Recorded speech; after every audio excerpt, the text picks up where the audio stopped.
it a more compelling time than ever to be a producer and innovator within the digital marketplace. Stream is pleased to be a sponsor of Primetime and of this compelling panel, which will address strategies for growth, monetization, and migration of audiences. Now, without further ado, I'll hand things back over to Liz to get started. Thank you. Thanks, Mia. And if folks aren't getting the daily stream e-blast, you should really check it out. It's very current and well worth the time. So it's now my pleasure to introduce the moderator for this panel, Andra Sheffer. As many in this room know, Andra is the CEO of two very important private funds that support Canadian digital TV and film, the Independent Production Fund, which invests in drama for digital platforms, and the COGECO Program Development Fund that supports the development and production of television drama. She was the founding director of the Bell Fund and has won multiple awards, including the 2014 Champion of Digital Innovation Award at Merging Media. I had the pleasure of presenting that award to Andra last November, and she was recently inducted as the 2014-15 Industry Builder in Playback's Hall of Fame. Please welcome Andrew Sheffer. Thanks, Liz. Thank you, Liz, and thanks again for that award. We've decided between us that we're going to call this panel the Anti-Michael Wolff panel. So I hope you'll have time to look at it online afterwards. I think it's been about 20 years that we've been creating digital content based on television programs, this cross-platform kind of content. And we have created successfully a new audience. I think they've taken at least a subset of the traditional television viewer and turned them into two-screen viewers. So we've already had new opportunities, and I think a lot of our panelists here will be able to tell you how they've been taking advantage of the second screen. We also more recently have had digital-first content, and that has taken viewers to online streaming of television programs, and that again has created another audience, which is what I'm going to call like an enhanced streaming audience. So they're going online, yes, to watch television, but they're doing far more than that. They're commenting, they're getting involved, they're doing things, they're giving feedback, they're putting in their own content.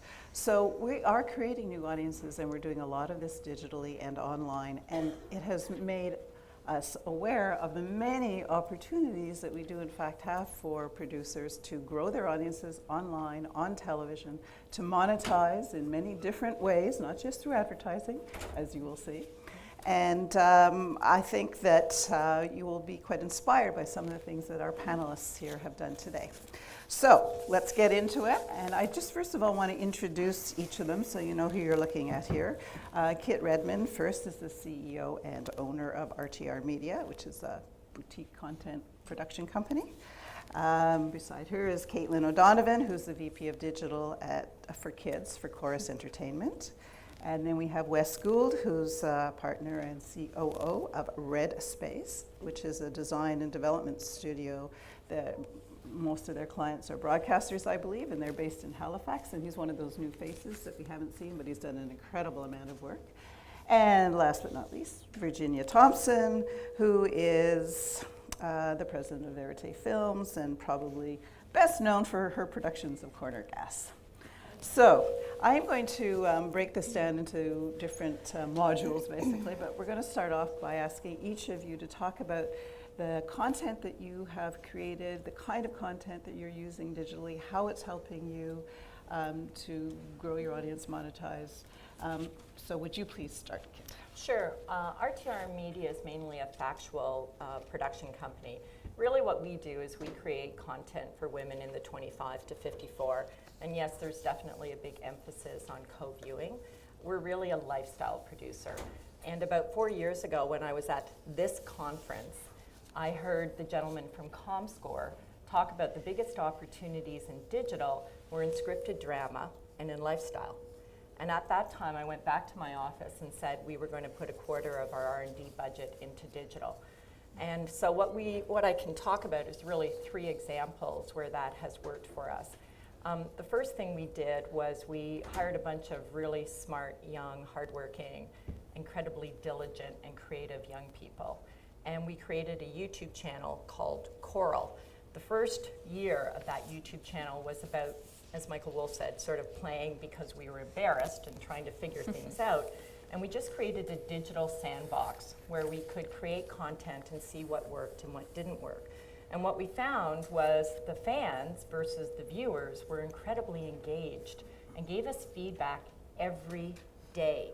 So instead of me taking 18 months to do a television pilot and spend $2 million and then sort of find out, 2 years later whether the audience liked it or not, I was finding out every day.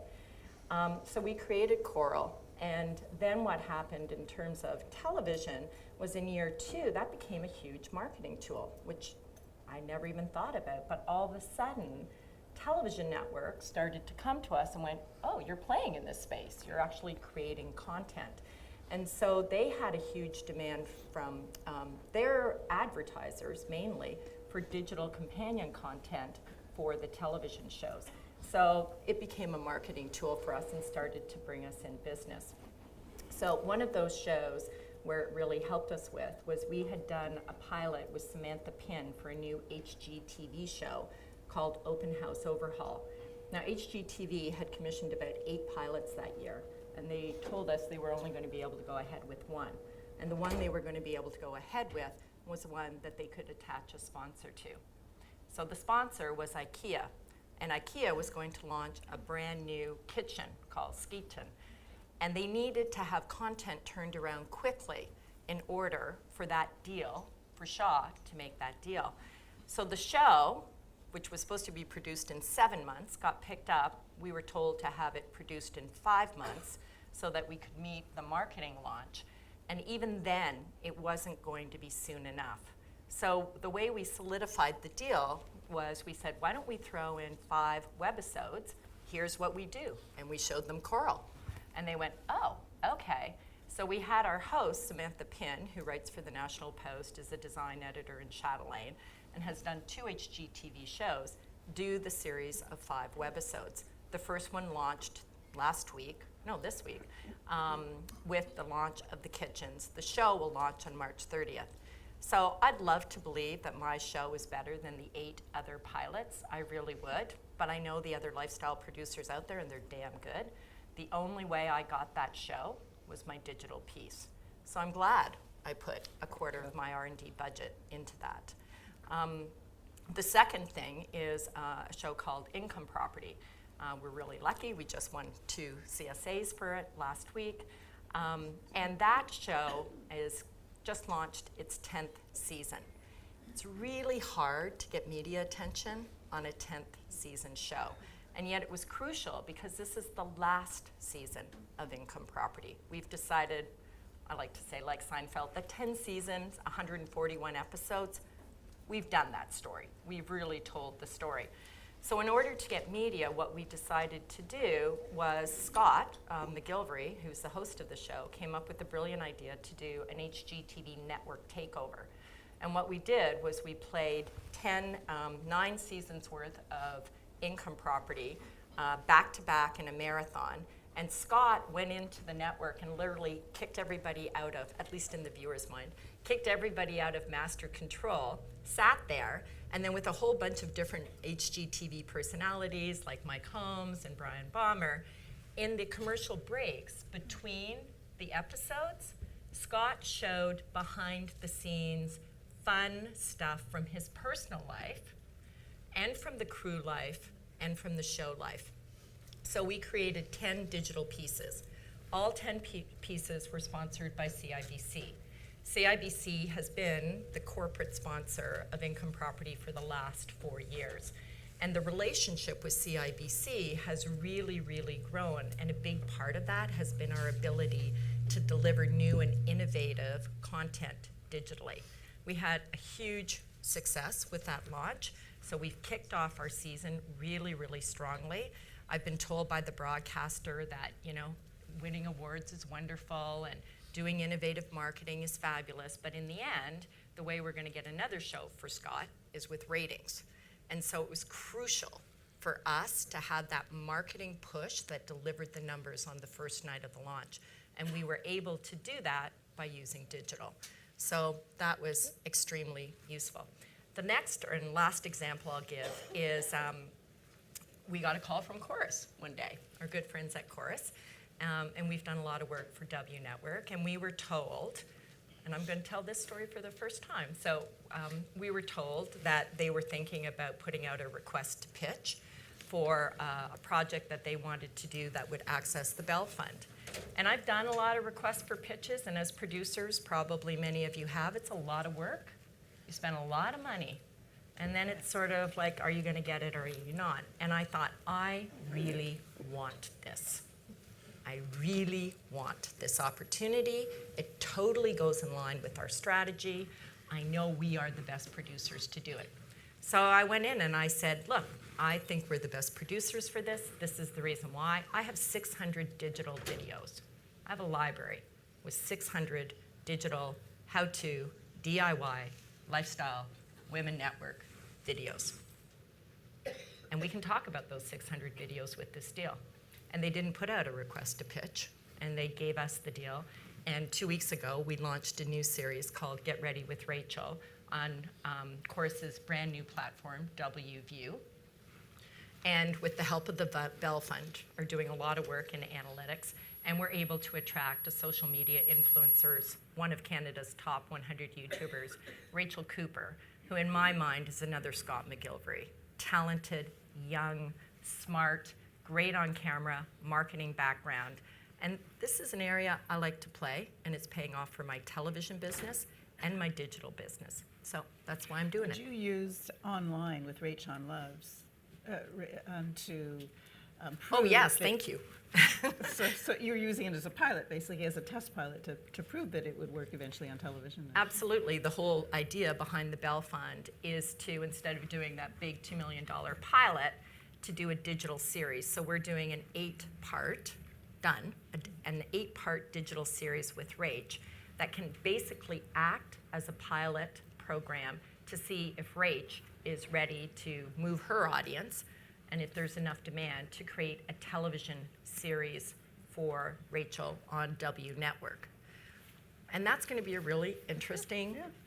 Do you want to thought. show? Do you have some examples to show? Absolutely. Why don't we show the reel? It's the Stephanie, the RTR digital sizzle.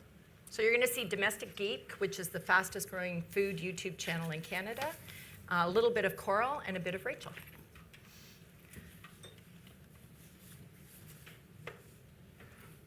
So just to summarize that, you've used it digital as a pilot. How else do you think it's as new talent incubation? Yeah, oh, here it comes. Let's see if it plays. That's the end of it. Oh, there it is. Now we'll see if we have audio. She looks great. Yeah, she is great. Well, they say you should be able to tell the story without the volume turned down, so. It's good presence.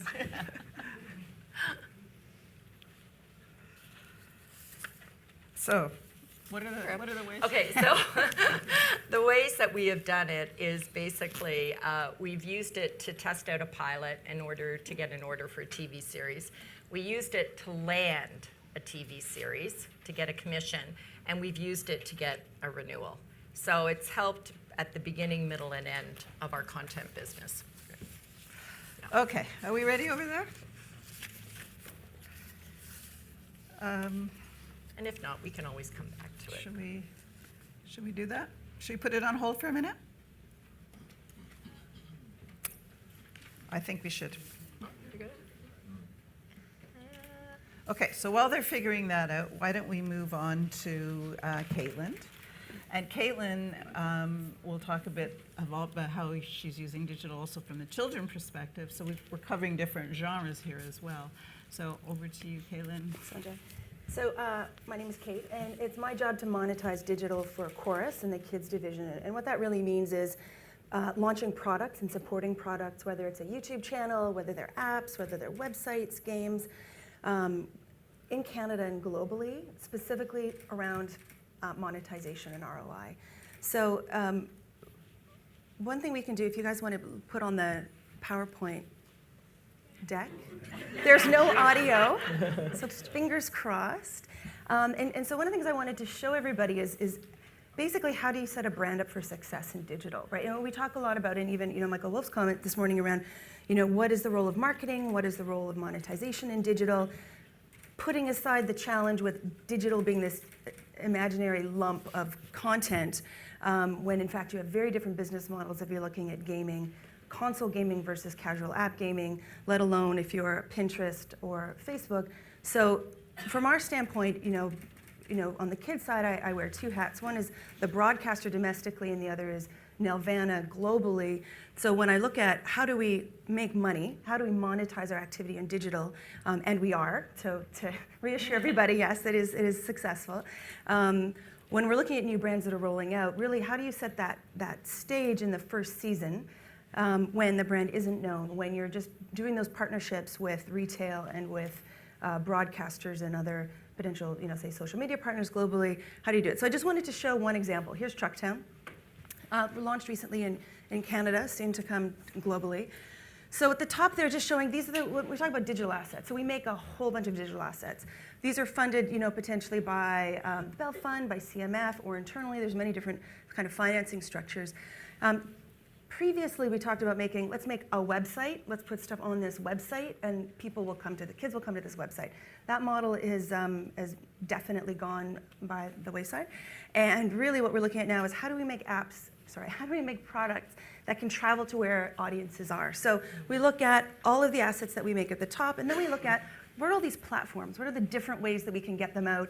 Windowing them out, whether they're doing, let's say, a web game. Maybe we'll launch it first on trucktown.com, then it'll go to treehouse.com. Then we're going to turn it into an app for the App Store by porting it because we've built it in Unity. So those pieces, and then not forgetting all of the many things, especially in the kids and parent space, like crafts and activities, super cheap to make, and you get a lot of bang for your buck there. So, and then wanted to highlight at the bottom is how do we know we have succeeded, and how do we know that we're really hitting it out of the park in terms of what we're making it and being able to engage our audiences with that content, and making sure that we have built in all the analytics on all of our products and platforms to make sure that we're looking at really video views, gameplays, unique visits, downloads, so forth.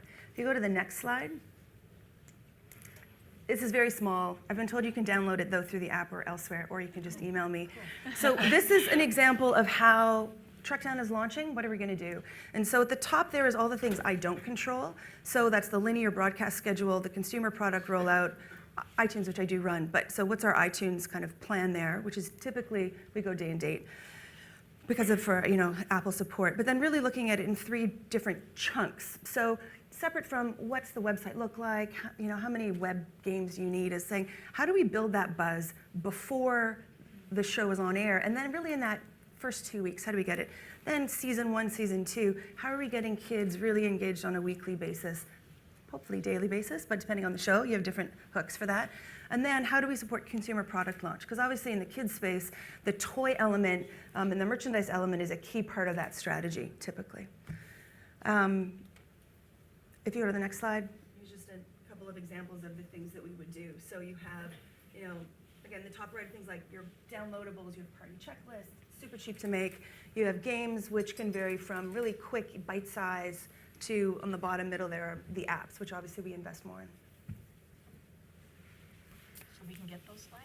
You can get those slides. Yeah, because those slides are valuable to show you the thinking that goes into this early on at an early stage, how you have to plan the whole digital process that you're going to go through. And a lot of that, like some of that is merchandising that we all know is merchandising. Like we used to have kids go and buy games in the store that would be based on the television, but It's no longer that, right? Or I'd say it's a bit more complicated than that. So instead of there being, the kind of set retail products, you now have many other options. So whether it's instead of waiting 18 months after a TV show is launched before you launch the console game, what if you look at launching it with shorts on YouTube and an app before the show even hits air, right? Especially for brands that are either coming from print or, say you have an anime show that's being rebooted, that there's fans out there, especially when you have the 35-year-old dads that are getting introduced to their 9-year-old kids. How are we enabling those audiences to basically find and connect with it on any platform at any time preferably as soon as possible. Okay, do we have any luck with the video sound? Yes? So do you want to play? Okay. We'll take a step back and play the RTR. Hungry? You can get one or the other. You cannot get both. Hungry? We are dishing out delicious new videos every single week. Be sure to subscribe.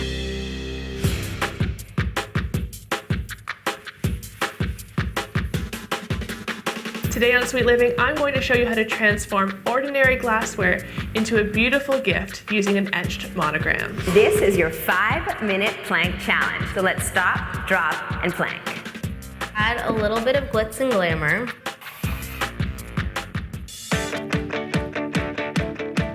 I'm Rachel, I'm a mom and entrepreneur, and I run a YouTube channel where I share my life and my love of all things fashion and beauty. Over the years, I have shared so many big moments with my audience, from my engagement to my wedding, my first home, my first child. Now I want to share the love and help amazing women celebrate their own memorable moments in style. Let's get ready, we have some memories to make.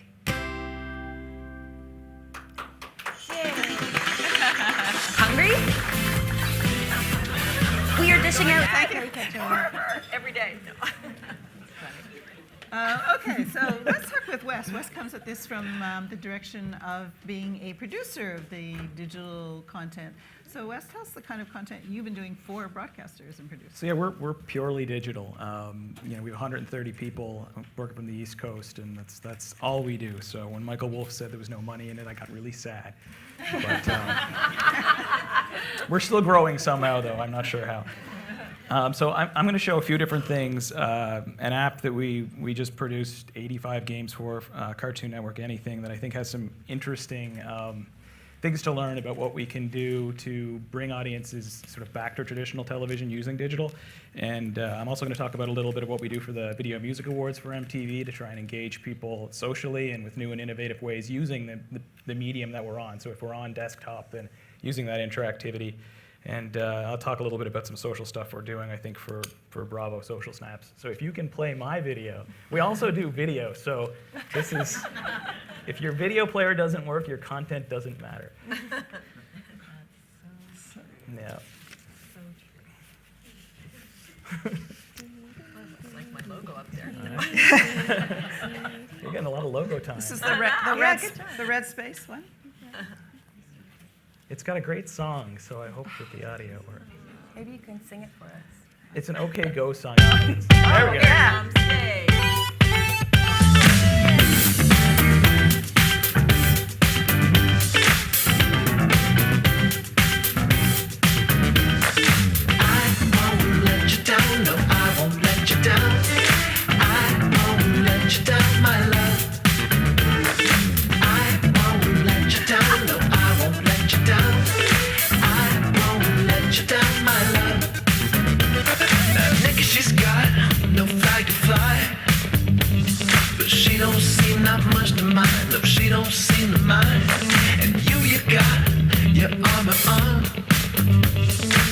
Nights out in Babylon, yeah, nights out in Babylon.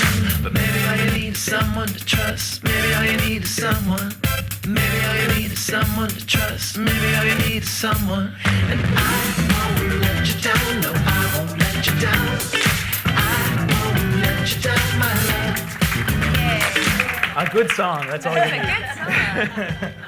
So some of the things that you saw there, there's a lot of short form video content. And sort of rather than saying that's, like some folks have said, that's all garbage and it's not big produced, giant budget media, so we don't have to worry about it. Instead, leverage it, use it, create it, and use it to drive your audience to your larger content. That's what we've done and we've seen on apps like Cartoon Network Anything. So what Cartoon Network Anything is, they're calling it a micro network. So your kids actually go and they download our great app and they fire it up. And it plays sort of like traditional television. It just starts to give them content, and it gives them sort of random content. Some of it's games, and then some of it will be a social meme.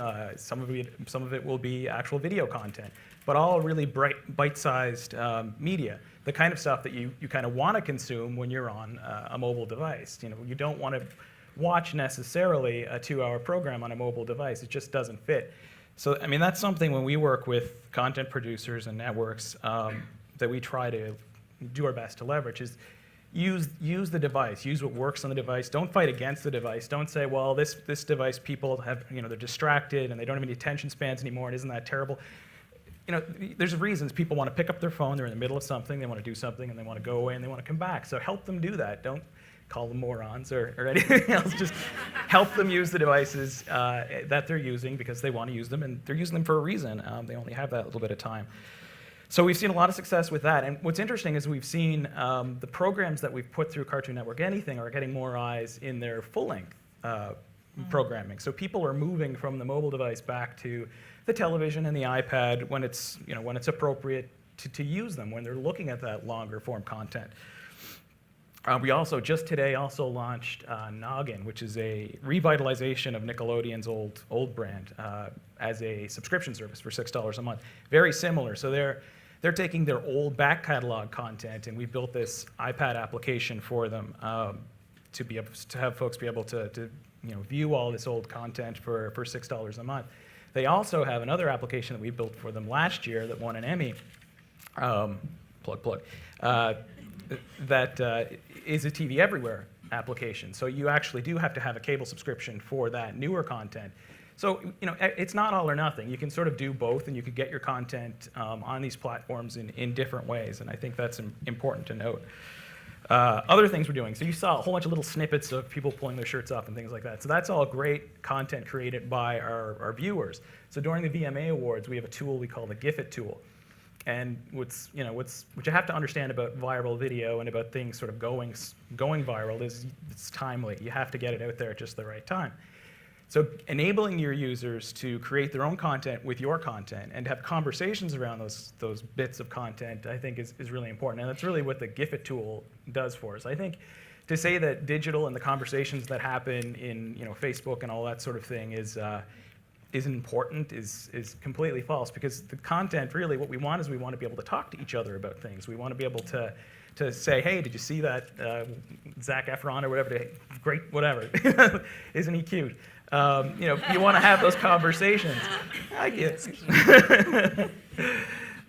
You want to be able to have those conversations, so you want to be able to give your audience places to have them and tools to be able to cut their little GIFs. So GIFs, I think you guys probably know, they're little Vine-like videos that you can create and then socialize. So we let people do that. We give them a big wall to post them all on, so those people are going back, we're keeping their eyes, and we're putting advertisements through it.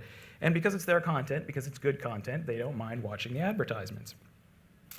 Other things we're doing, second screen. This year we just completed a second screen application. I can't say who it's for, but I'll say it's for a horror brand that's really popular on a big network. So that uses a company's product, Civolution, to do audio fingerprinting over the whole thing. So what audio fingerprinting is it's basically a sound that you can't hear, but your iPad can pick up so that we know where you are in the program. So even if you DVR the program, or you're not watching it live, whatever, we can still react to it. So people have been doing that for a while, but what we found interesting is we actually watermark the commercials so that we can do things interesting during the commercials.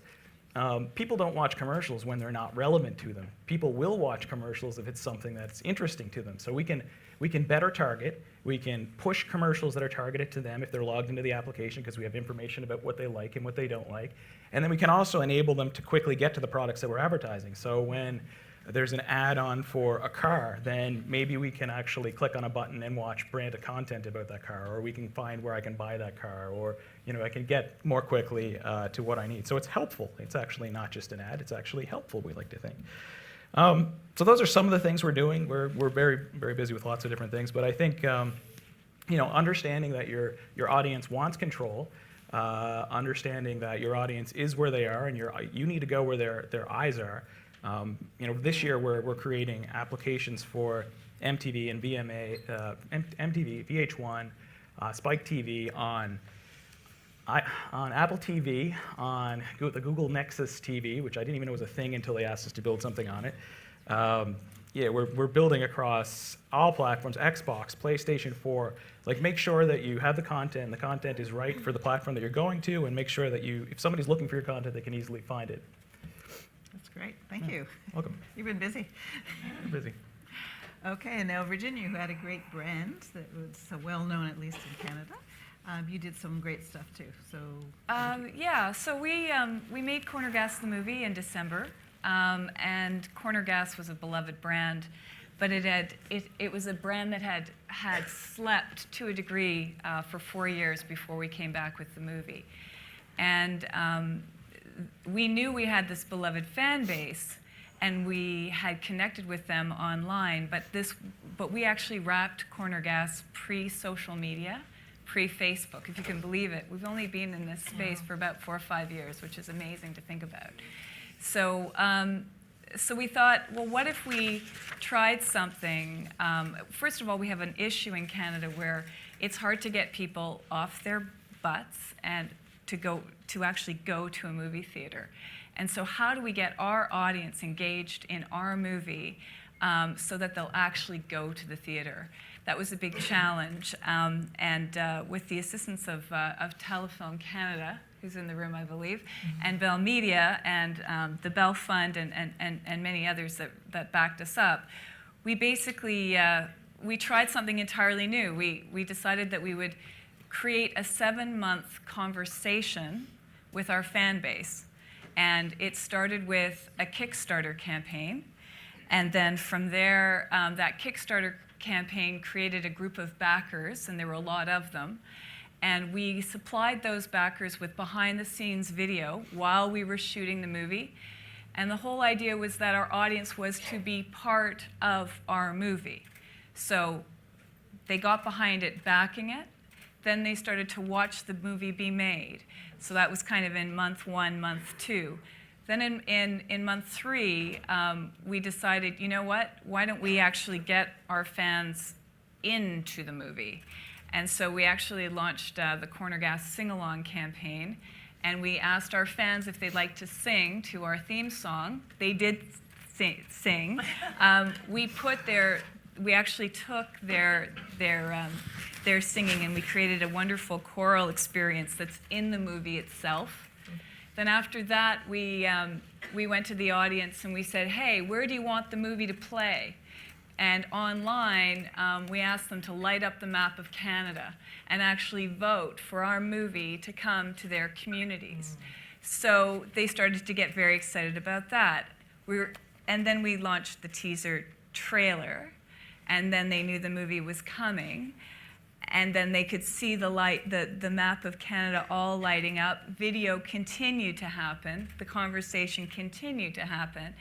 And then when we finally released the movie in theaters, we had our cast popping up in theaters across the country. We let our audience know where they were, and the audience came out in droves. We sold out theaters across the country. 100 theaters were sold out. It was an event-based cinema experience where if you actually went to the movie theater, if you were some of those audience members that had participated in the 7-month conversation, you could actually see yourself in our movie. And then after that, we then rolled it out onto television. So it's like, okay, now we've had this incredible cinema experience. What's in it for the television audience? And so what we did there is there was an amazing e-talk special. Bell Media really got behind that to push the television experience. And then we did this amazing tweet up during the film where we trended on Twitter across Canada. We were trending also in various different foreign countries at the same time. I'm not sure if we can actually say that we were trending worldwide. I do know we were trending in the Middle East, which I thought was unbelievable during the night of the broadcast. It was incredible. And so effectively, I don't think anyone had thought that you could have a 7-month conversation with your fan base before your brand is actually released. But we did it, and it worked. And I think the big message is that people want to be involved in the stories that we're telling, and they want to be involved in the making of the stories that we're telling. Because when they become part of it, they own it.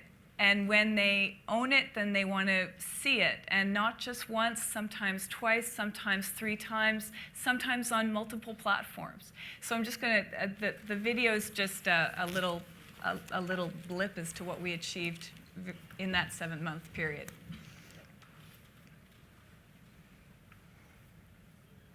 Oh, is there audio? There might be, hopefully. No, there's not.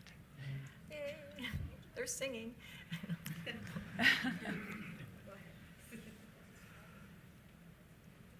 Audio.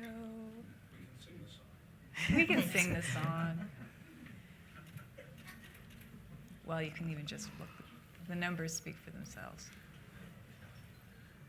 Okay. And it's not working. Is it just? Okay. I can build you a video player that. Well, without taking up time looking at video, I think the takeaway for Corner Gas the movie that I was just discussing with Scott Henderson from Bell Media last night was when we wrapped the television show, our audience, our highest audience number was 3.4 million. That's what we got in television. But for the feature film, we actually captured 7 million Canadians. So that's a great number. And we doubled our audience. And we doubled our audience because we really engaged them in the digital space all the way through the experience. So I can't underline more how valuable digital is to what we do. And as a producer, I've always been really intrigued by the conversation that we need to have with our audience, and now we're in a glorious time where we can do phenomenal things in this space, and we all should be in this space because this is how we get close to our audience in really exciting ways. And we doubled our audience because we did it. So it really did pay off for everybody. Very good pitch, thank you. Now the burning question, of course, though, is what is the business model, and are you generating revenues as well as great, big, fancy audiences?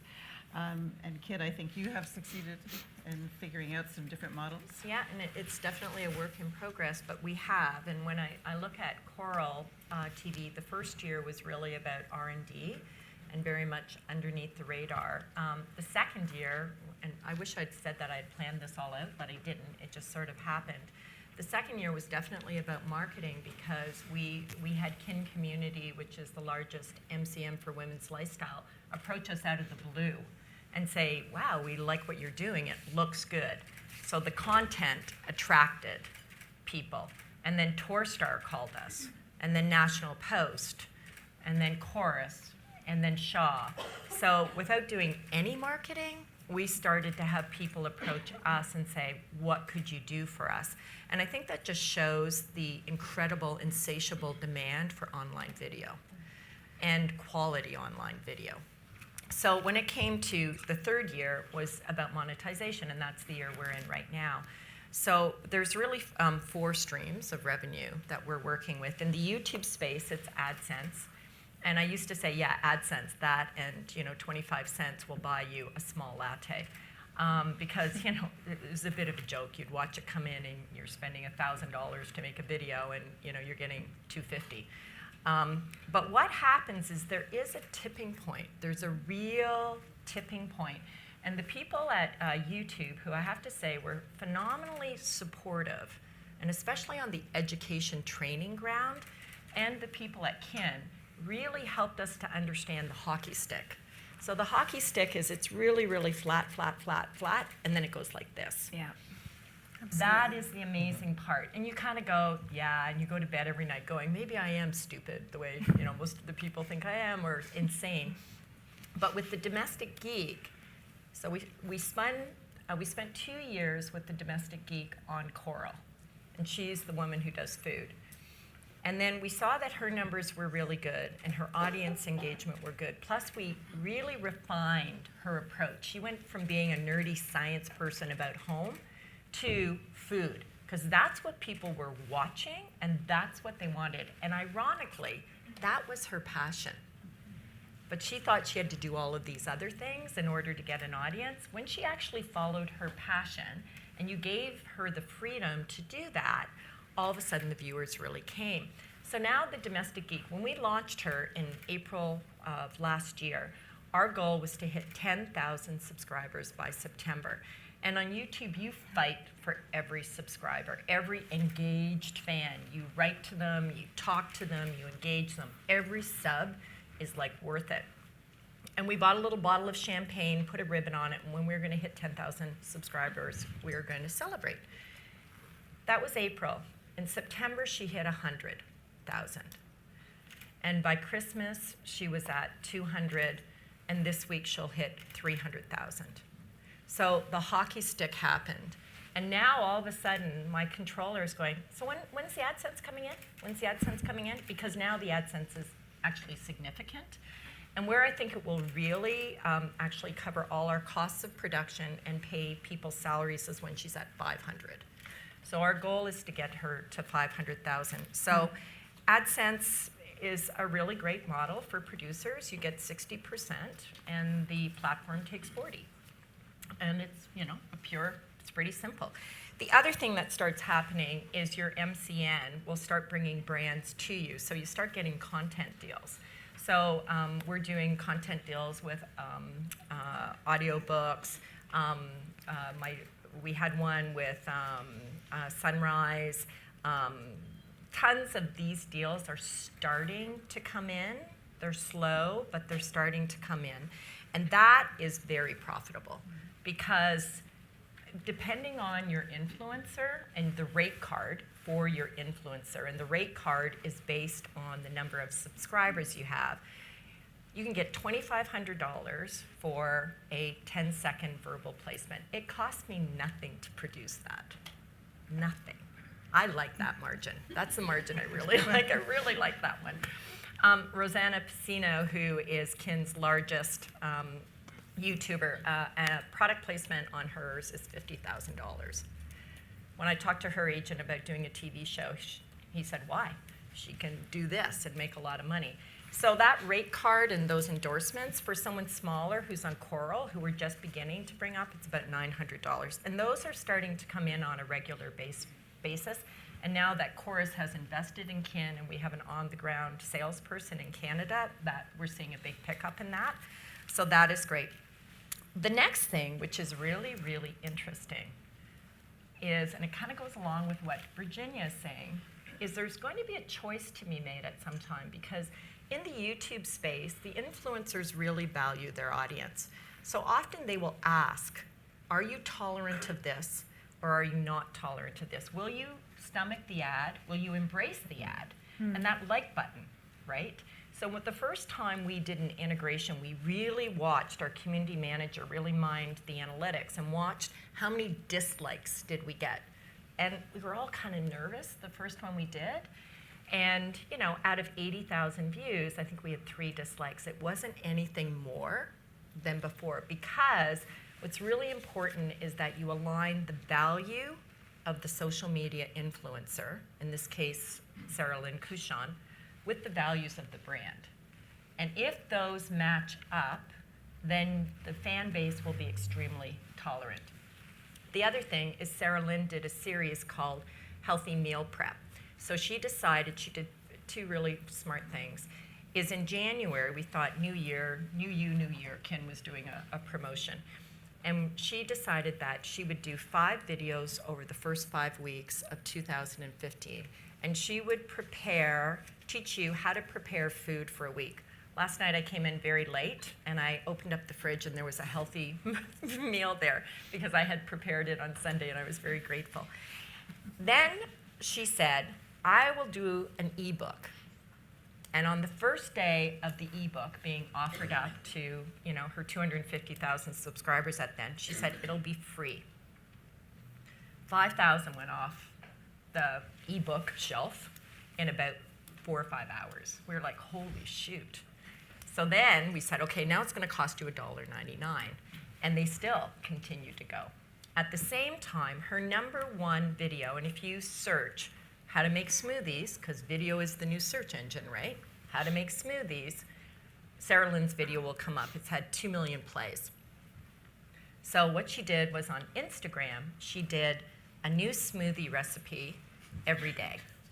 So she did that and did an ebook, and that is going off the shelf. So now we're having an internal debate, and we're beginning to take it to the fan base of, do we go with brand sponsorship, like a Loblaws or a Walmart or whatever, and they're all interested, or do we go with the fan base subscription model? So I don't know the answer yet, but that's going to be an interesting decision. And I guess the last one is we have had, well, actually we haven't yet, other than the Bell Fund, public money. We are looking at public money, but so far we've all done this on an entrepreneurial level. I would love. And the last thing is our digital has now attracted outside investors who want to invest not only in RTR, but specifically in the domestic geek and in our digital division. And as a Canadian producer, that's one of the signs of success. So attracting outside investment is the last. That's great. Probably talked too long. We're getting a little tight for time here, so roll it out. How do you make money, Caitlin? How do you make money? I want to pick up on one thing that Kate was saying, was that YouTube is interesting because it's actually a series of stacked ways to monetize it. So you have AdSense, which is just basically Google does it, you get, I think it's 55-45 split. Then there's direct sale of ads, which is a higher CPM, which typically your MCN would do for you, or if you have enough volume, you can do yourself. And then there's sponsorship on top. So something that I would encourage everyone in the room, if you're a television producer or a digital producer, is ensuring that you're keeping up to speed with how these business models are changing. Because as YouTube, for example, rolls out subscription channels, as they're rolling out the Kids app, there are new opportunities in this space pretty much every week, it feels like. And so when we're monetizing, the things that I look at obviously are, ad dollars, but typically, other than YouTube, I have very little emphasis, the kids space obviously being a challenge there, to focus on ad revenue. It's problematic, obviously in the preschooler space, and that's 6 to 12 as well, given that most of those audiences aren't legitimately on those platforms, given COPA and 13+. So transactional is the biggest one. Gaming, apps is a big one there. There's excellent companies here in in Canada that do, I'm from Saskatchewan. I need to say that wasn't a Toronto-focused thing. They're also good. They're really good game developers. So would encourage any of you that have a property in that kids space, especially the 6 to 12-year-olds, you need games. And we're in an era of gameplay with apps especially, but also with online casual games where you can monetize them and you can actually start to see, depending on the brand, depending on the partnership, it's a really well-made game of being able to monetize that. So, and there's, that's a whole other conference at GDC this week, for example, that focuses on monetizing that game space. And when we're talking monetize, we're talking millions of dollars here. This is not absolutely. And if you were to talk about the app space, I would say it has more potentially to do with the feature film space in terms of you need that hit. You need those. We are seeing something in the gaming space similar to what's happening in the more kind of traditional media environment, where you have more emphasis and more investment having to happen on those big hits, because you need the marketing dollars and you need those distribution scale to get that happening. But there is definitely a very healthy indie market. And when you talk to Capybara Games and you talk to, there's tons of examples, they're viable businesses that are built around IP from the gaming space. So one other thing I want to mention is the importance of hiring a user acquisition manager, or often they have titles, but that was one of the things that really helped us, really 12 months ago, go from having, I've been producing games within Corus and monetizing games within Corus for about 4 or 5 years now. And for us, that was the tipping point in terms of seeing meaningful revenue. So going from, yay, we made a couple $100,000 to making a lot more was really getting somebody whose job it was to migrate audiences from one monetized platform to another. So we have them on YouTube, they're watching clips. How do we get them to come to, let's say, ytv.com? How do we get them to go to YTV, the channel? How do we get them to go to download our app? So what you want is, kids especially are jumping platforms. How do you make sure that you're migrating them to, ideally, ever increasingly forms of monetization? Yeah, I think that's important. Can you do it in 1 minute? I'll try really fast. 10 million downloads for the Nickelodeon application. We see 5 to 10 million unique live streams for something like the VMAs. I mean, do the math on the ads for that. They're doing all right.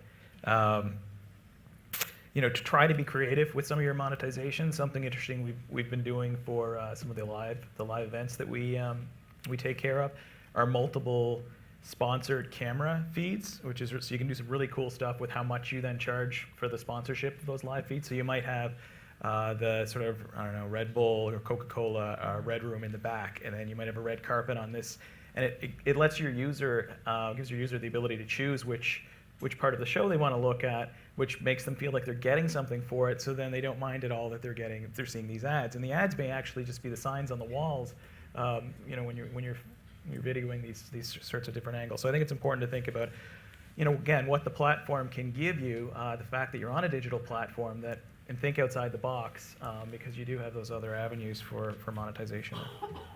Jim, you have a minute? Yeah, quickly,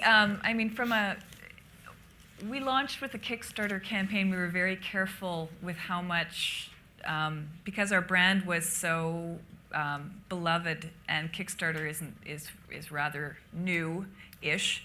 Certainly for larger brands, we were very careful about value for the people that were supporting us all the way through. That was an incredibly, we were all about the fans, and we were all about their value experience. But within that context, and with being kind of anti-greedy gut about it, we raised nearly $300,000 from our Kickstarter campaign, which then, because again we're in this digital space, got us a corporate sponsor. It also got us an enormous amount of earned media. Corner Gas was in the press for 7 months as we were having this conversation. And so when it came to promoting the film, and it can cost a lot of money to promote a movie in Canada, I would say that our earned publicity and our digital was about 70% of our overall marketing strategy.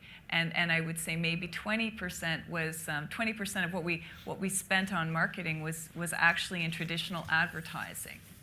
And I think that's really important for content creators to recognize, is that by being in this space and having these conversations, you are creating publicity and promotion and marketing at the same time. I didn't feel that I was running a 7-month marketing campaign. I was feeling like I was having a 7-month conversation with my fans. But those two things went together really beautifully.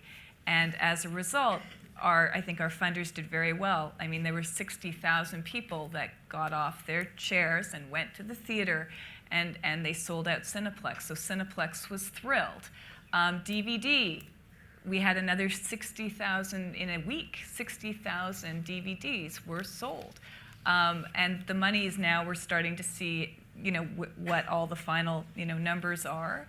And then our broadcaster with 7 million viewers is very happy because, the advertisers obviously did well, those who supported CTV. So there was monetization that came directly to the content creator, but also for those that were, creating the windows for our content, being Cineplex, Bell Media, our DVD distributor, et cetera. Everyone did very, very well.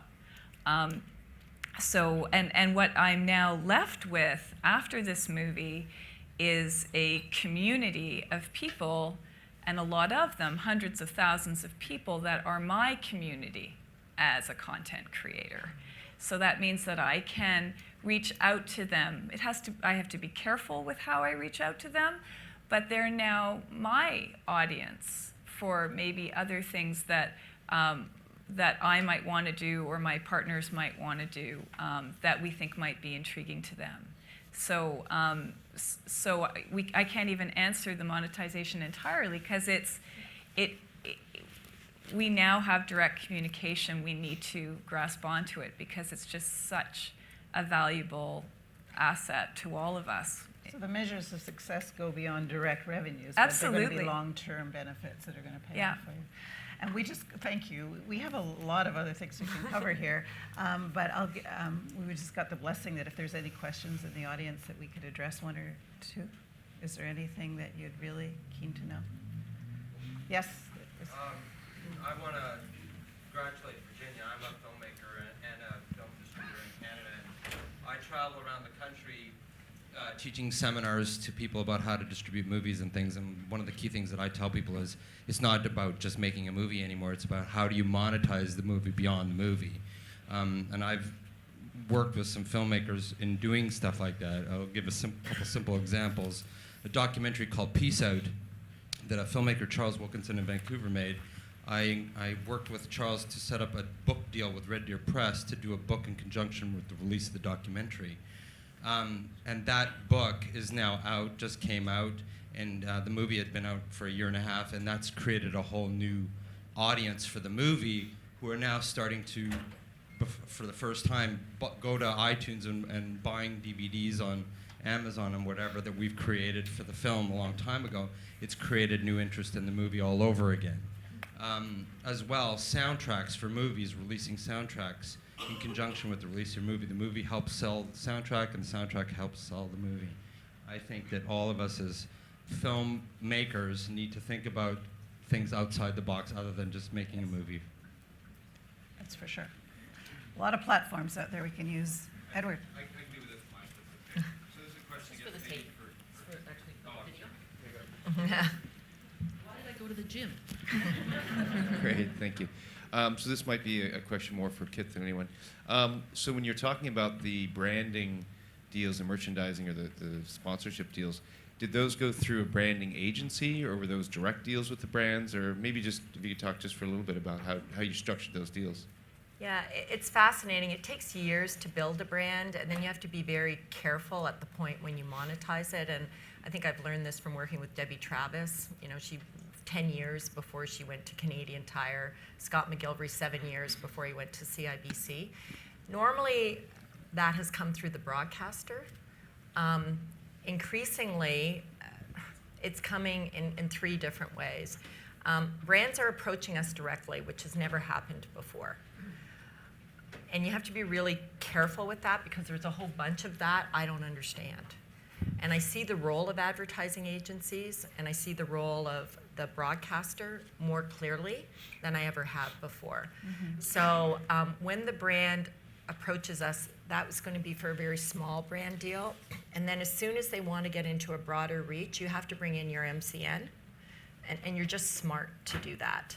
And then if it starts to look like it's going to be something bigger, and I want to get Sarah Lynn a TV show on Corus, well, the fact that Kin is now with Corus and their sales rep is working with the sales reps at Corus, it makes sense then to bring in the broadcaster.